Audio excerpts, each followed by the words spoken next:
धर्मराज युधिष्ठिर ने श्री कृष्ण भगवान से प्रश्न किया कि हे प्रभु, हे जनार्दन, आषाढ़ शुक्ल के एकादशी का क्या नाम है?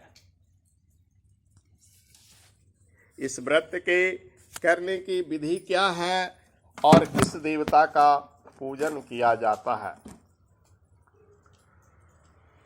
श्री कृष्ण भगवान कहने लगे कि हे युधिष्ठिर, एक समय नारद जी ने ब्रह्मा जी से यही प्रश्न किया।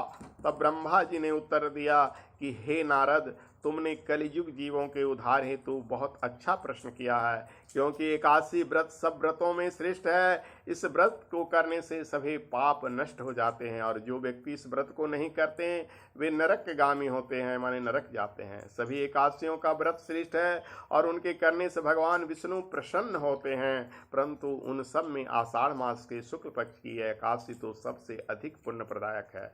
पद्मा नाम की इस एकादशी से संबोधित पुराणों में वर्णित एक कथा मैं तुमसे कहता हूँ। हे नारद, तुम ध्यान पूर्वक इस कथा सुनो। सत्ययुग में मानधाता नाम का एक सूर्यवंशी राजा राज करते थे, जो सत्यवादी और महान प्रतापी थे।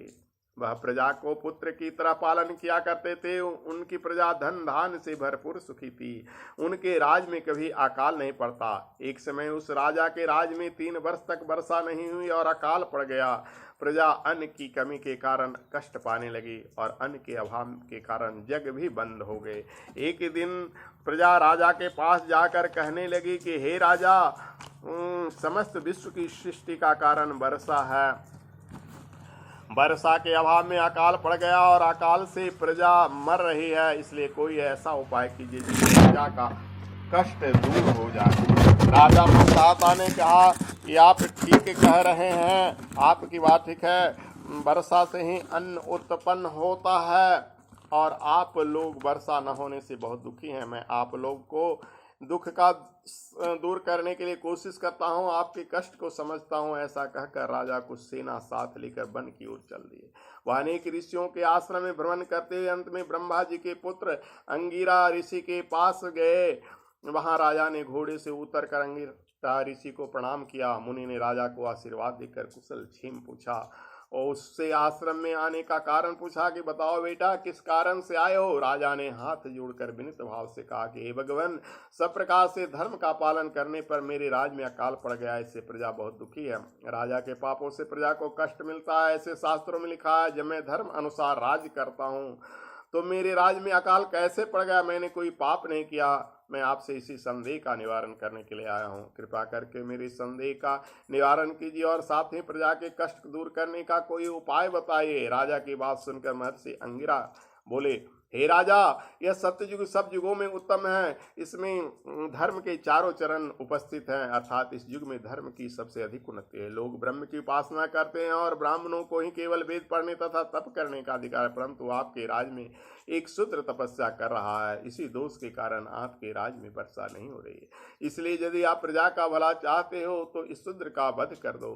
राजा ने कहा, महाराज, मैं उस निरपराध तपस्या करने वाले शूद्र को किस तरह मार सकता हूँ? आप इस दोष पाप से छुटने का कोई उपाय बताइए। तब ऋषि बोले, हे राजन, यदि तुम अन्य उपाय जानना चाहते हो तो सुनो। आषाढ़ मास के शुक्ल पक्ष की पद्मा नाम की एकादशी का विधि पूर्वक व्रत करो। इस व्रत के प्रभाव से तुम्हारे राज्य में वर्षा होगी और प्रजा सुख से सुखी रहेगा। इस एकादशी का व्रत सब सिद्धियों को देने वाला और उपद्रवों को शांत करने वाला है।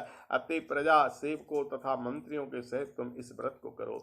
मुनि के वचन सुनकर राजा अपने नगर वापस आ गए और विधि पूर्वक पद्मा एकादशी का व्रत किया। उस व्रत के प्रभाव से वर्षा हुई और वर्षा का सुख पहुंचा। इसे हरिशयनी एकादशी का व्रत सभी मनुष्यों को करना चाहिए, क्योंकि यह व्रत इस लोक में भोग और परलोक में मुक्ति को देने वाला है। इसकी कथा पढ़ने और सुनने से मनुष्य के समस्त पाप नष्ट हो जाते हैं। सशंख चक्रम सकृत कुंडलम सपीत वस्त्रम सरशीर्हेचनम सहार वक्षस्थल कौस्तुभम नमामि विष्णु से शांत बोली विष्णु भगवान की जय। मैं यहाँ एक शंका समाधान कर देता हूँ, आप लोग के मन में आएगा, शूद्र तपस्या कर रहा था तो उन्होंने मारने के लिए क्यों कहा? शूद्र माने जाति नहीं, शूद्र कहते हैं जो बुरे विचार का हो, जो क्षुद्र हो, उसको संस्कृत में क्षुद्र बोला जाता है। तो भगवान की तपस्या में वैसे आदमी को मारने का विचार किया जो बुरी बात, बुरे विचार, बुरे अन्न, मांस, मछली खाता हो, इसलिए उसको मारा गया। क्योंकि पहले तपस्या राक्षस लोग भी करते थे